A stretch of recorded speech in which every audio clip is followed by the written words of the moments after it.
కవ్వాల్ అభయారణ్యం పక్షుల కిలకిల రావాలతో కొత్త శోభ సంతరించుకుంది. వలస వస్తున్న పులులే కాదు పక్షులు సైతం కవ్వాల్ టైగర్ జోన్లోకి ప్రకృతి ప్రేమికులకు స్వాగతం పలుకుతున్నాయి. వందల రకాల పక్షులు ప్రకృతి ప్రేమికుల కెమెరాల్లో అందంగా బందీ అవుతున్నాయి. కవ్వాల్ టైగర్ జోన్ పరిధిలో కొనసాగుతున్న బర్డ్ ఫెస్టివల్ అటు విద్యార్థులకు ఇటు పక్షి ప్రేమికులకు నయనానందాన్ని కలిగిస్తోంది.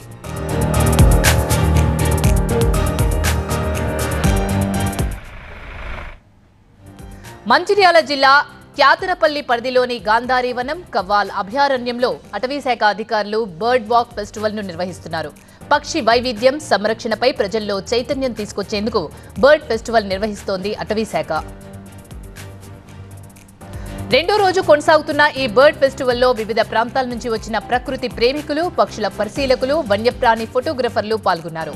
పర్యావరణంలో పక్షుల ప్రాధాన్యతను ప్రతి ఒక్కరూ అవగాహన పెంచుకోవాలని అటవీశాఖ అధికారులు కోరారు.